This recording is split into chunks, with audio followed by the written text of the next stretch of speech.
Thank you so much. I really miss not being with you guys there.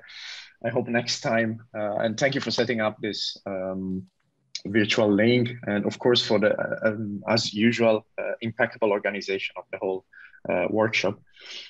So I'm going to tell you something about ongoing work that we have in we are doing in my group about Wikipedia, and in particular trying to provide a better understanding of how Wikipedia works, and Wikipedia from the perspective of an Altmetric resource.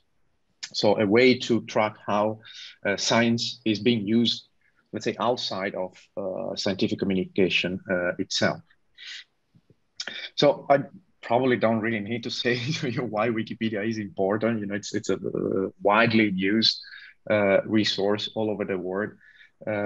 We have also seen during a COVID pandemic, most recently, how Wikipedia is a go-to resource to find reliable information online. So people were really, during the early months of the pandemic, going there to try to get an understanding of what was happening, finding reliable information. So very, very important for it. And I also think that Wikipedia is part of the broader emerging topic about the public understanding of science and how science is communicated and discussed, again, outside of the scientific communication ecosystem, so to the public, let's say. Wikipedia is a very important, probably one of the most important bridges between science and the public that we know about. So this is what motivates an ongoing program that we are engaged with, also with collaborations with other universities. I like to underline that with EPFL and the Wikimedia Foundation itself, on try to understand, better understand Wikipedia sources. Wikipedia is, as you know, a tertiary resource. So it's an encyclopedic resource. It contains citations to primary and secondary material. And it tries to abide to a neutral and unbiased point of view. So trying to just communicate information, the most reliable and up-to-date information possible. And to do that, Wikipedia relies on a broad set of sources, right, that are referred to in Wikipedia articles selected by its editors. So we launched this program to better understand what is actually cited from Wikipedia, what are the characteristics of these sources, and then in the future look at improving Wikipedia sources. So the Wikimedia Foundation in particular is interested in fixing on improving any existing bias in Wikipedia, as well as finding what they call knowledge gaps. So areas of knowledge that are not well or fully integrated into Wikipedia. So we have articulated this program in 4 steps. The first one is really working on Wikipedia and its sources, and in particular creating high quality data that we can analyze and study. The second part, which is in progress at the moment, is really trying to understand to map those knowledge gaps and the integrity of Wikipedia's knowledge, as well as position Wikipedia within a broader media ecosystem. Always keeping in mind that this topic about the public understanding of science, well, science is not only discussed and used in Wikipedia, because there are many other platforms, say Twitter, for example, or the news media. And then finally, developing tools informed by all this work on improving Wikipedia, for example, on supporting editors in their daily work so that they have better tools to keep Wikipedia up to date with the latest and most reliable scientific findings. So the starting point, which is what I'll start with today, is Wikipedia and its sources. Right? So everything that happens in the list of references at the bottom of any Wikipedia article. So Wikipedia is a complex resource. Of course, it is very much inspired by literature, scientific literature, in particular, I would say in the humanities, where there are rich sets of footnotes and combined with references.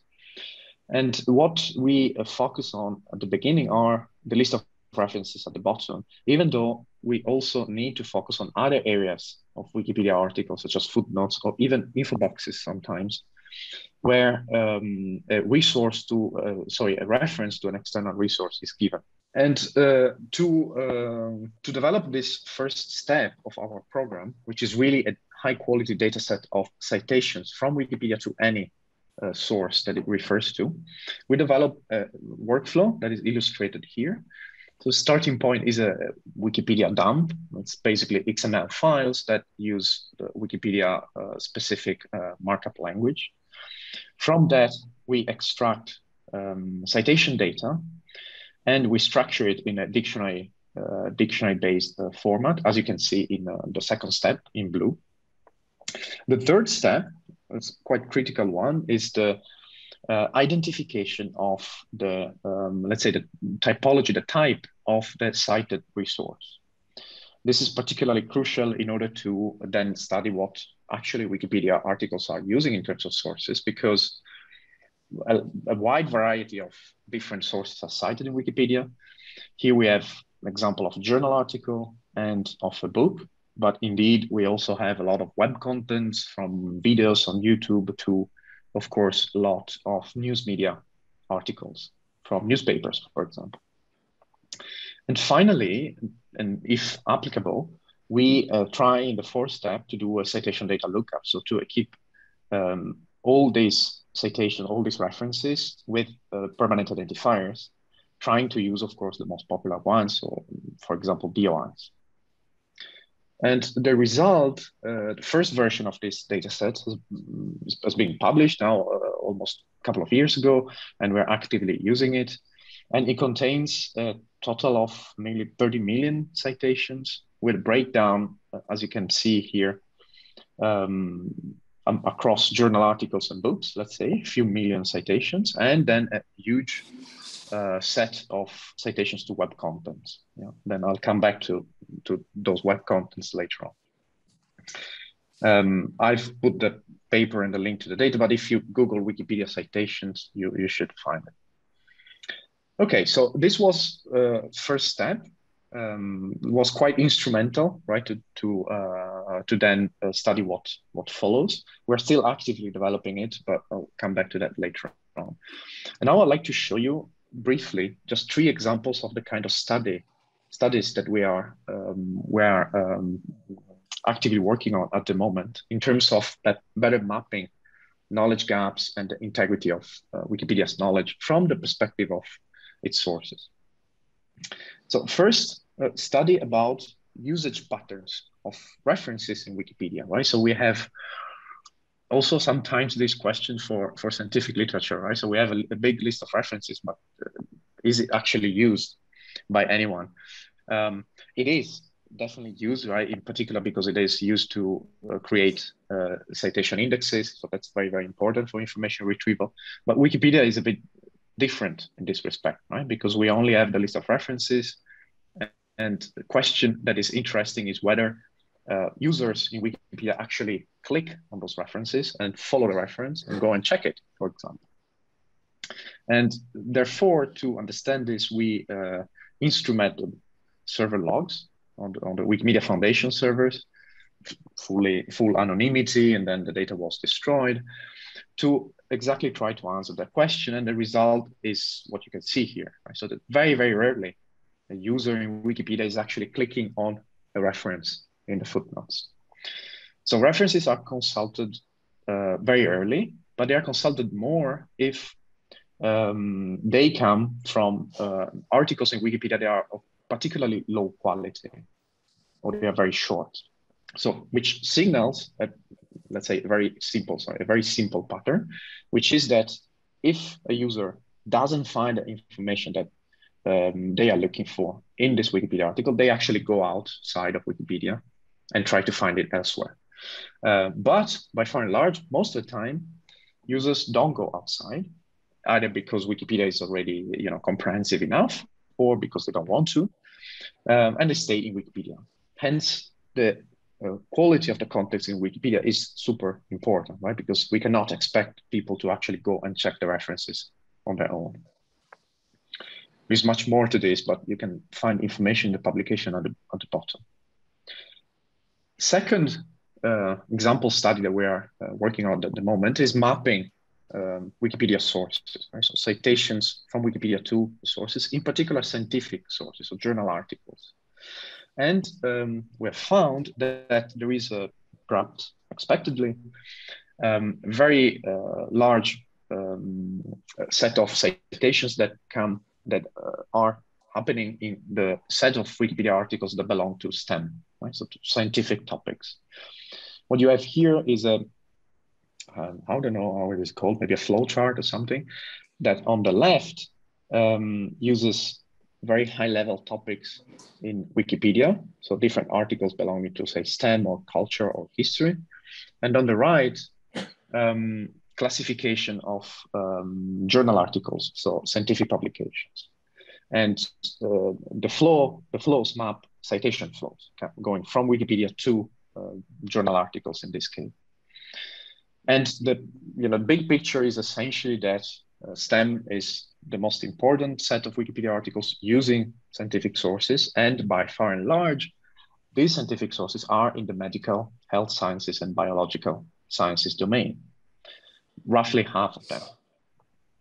The rest instead is distributed across other areas.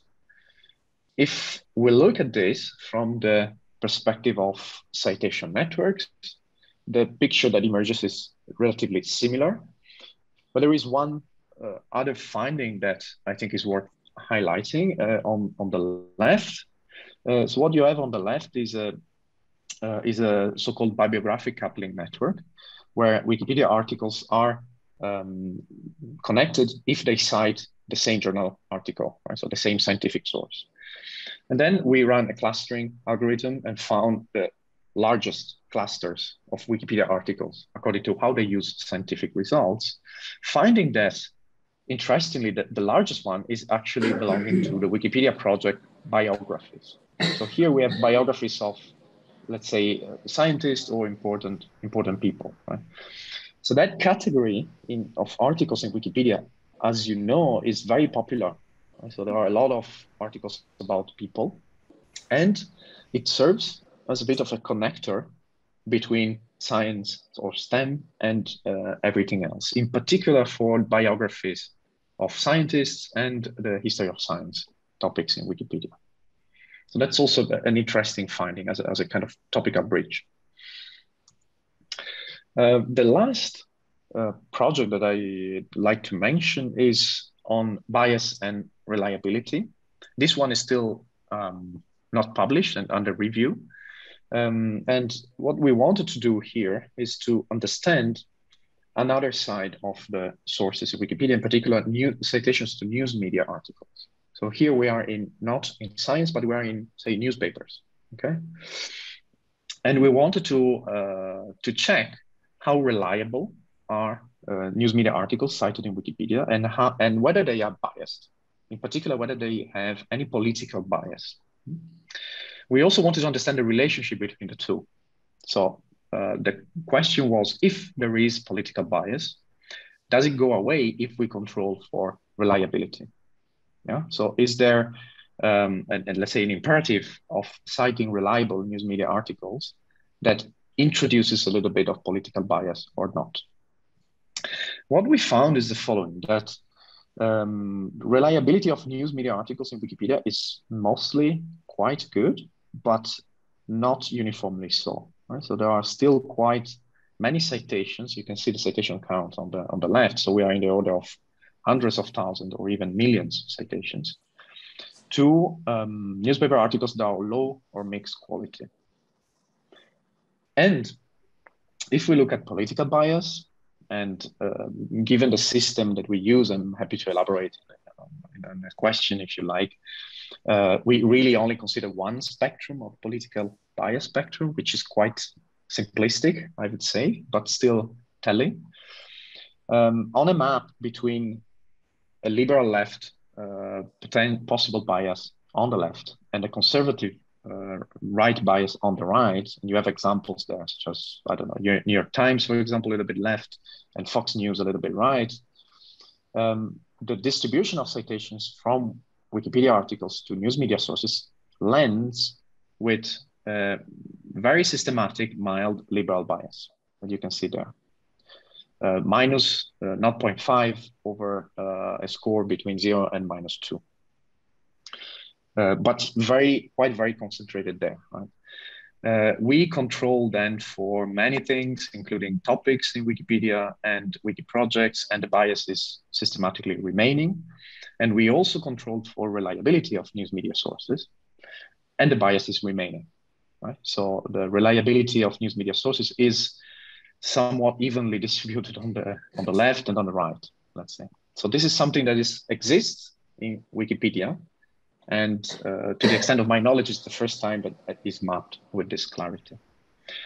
So we will see what is the reaction of Wikipedia community and foundation. I don't know yet. But to conclude, I hope I've given you just a quick overview of first the importance of creating high quality data sets for research. I mean, all this happened after we have worked on Wikipedia Citations, the data set, which we are now working to update and also go back in time and try to study the dynamics of citations from Wikipedia. And then the next step will be to approach Wikipedia within the broader media ecosystem. And again, all this is part of an effort to try to approach Wikipedia in its full complexity as an altmetric resource, right? So Wikipedia as a way, one of the most important ways for the public to access scientific information, but with a certain context, right? Because it's hardly neutral. So that's all from me. If any of this is or was interesting, you have more questions, interested in collaborations and the like, please let me know. Just send me an email or ask a question now. I don't know how we're doing with time. But with that, I'd like to thank you so much and happy to take any question you might have. Thank you very much, Giovanni. And questions? I was just wondering, first of all, you say Wikipedia, but you mean English Wikipedia, right? Yes, thank you. Yeah. Thank you for the question. Indeed, all this is from English Wikipedia. We haven't yet started to map other languages, but that's part of the effort. So we're going to update Wikipedia citations with multiple languages, and then we will be able to compare. But yes, thank you for the clarification. It's English. Great. And related to that, I was just wondering, how do you detect journals? Because again, it is very well known that humanities journals are less represented in Web of Science and so on. So I was just wondering, how do you, if it's not like a self-fulfilled prophecy that STEM journals are the ones that are the most cited, but maybe they're just the ones that are the most recognizable. So I was just wondering how you go around that. Yeah. Yeah, good question. So a couple of considerations there. So I think in terms of the extraction of citations, so up to the, let's say, the third step, right? So whether a reference is given to a journal article or not, I think we're pretty robust also with the humanities. But indeed, there is an issue of coverage with respect to finding identifiers, right? So we use for that Crossref in particular as a source of identifiers. We use Google Books for ISBNs and the like, but of course the coverage is not perfect. I have to say, Joe, that Wikipedia, and in particular bots, some friendly bots in Wikipedia in the past few years have done an amazing job at equipping journal articles with identifiers. So we don't really have to find many more with respect to the citations to journal articles, because the references are pretty well given also with identifiers. But I think you have very likely a point in particular for older literature and older, not that many years ago, which is still, of course, widely used in the humanities. So that is still an open question. But I think before that, what we haven't done yet, and I think will add much more coverage to the humanities, is using citations to books, which are many more than to journal articles. And it's very likely that in there, the humanities and social sciences are much better represented. Thank you. Thanks for the question. Any other? Matteo? One question about the quality and the reliability, Giovanni. Do you have it's more curiosity, any cases of citations in Wikipedia to retracted publications? Or are you crossing these kind of citations, Wikipedia, with sources of retracted articles? Yeah, good. Yeah, very good question. I think we should have a project or a student working on this. We haven't done it yet. I think it's a very good point. And so there are databases that are pretty authoritative to track retractions for scientific contributions, but also corrections or warning flags for specific newspaper articles. Yeah, because all that I have presented so far for news media sources, let's say, works at the level of the outlet, not at the level of the specific article. So it's very coarse. Yeah. And instead, it would be interesting to do it much more interesting to do it at the level of the specific article and mapping out articles that have been corrected or that have been flagged as containing misinformation. So yeah, I don't know. We haven't done this study, and it's a great idea, I think. So happy to do it in the future and collaborate if you like. A question to Giovanni. Giovanni, so maybe to follow up on what Sylvia asked, so if a resource, a book or a article is not identifiable, it's an older literature, so it doesn't have ISBN, it doesn't have GOI, so then it is not a part of a further workflow, you just set it aside, or you're doing something with that? Yeah, so we of course still include everything in the data set, right? So the data set will still contain the full export of citations to something. And you will then have the reference, the parsed reference, and the category of the identified category of the resource that is being cited. But you won't have an identifier that is let's say, coming from an authority record that is outside of the project, outside of us. And we haven't even yet tried to assign identifiers internally. Right? So within the data sets, if we fail to find an external identifier. So the data is there, but we haven't worked on trying to include these citations in the, if you like, the other studies that we have done afterwards. In particular, the maps of science, right? Because this applies really to books and journal articles. This is less of a problem. This is not a problem for instead citations to news media sources and web contents, because there we use the URL, quite simply. Thank you. Any other question? Maybe I will pose one, Giovanni. As far as I remember the numbers, most of the content or most of the citations are created by the online documents. Are you somehow checking whether the links are still exist or if these relations are still? Yes, very good point. So, so we don't do this ourselves, but I can tell you that that Wikipedia is tightly connected and rely on the web archive for making cited sources permanently available, in particular in the version that has been cited.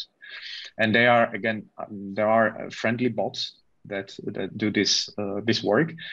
So many actually of the citations that I've just presented as, say, news media or whatever web contents, they're actually coming to us through the web archive.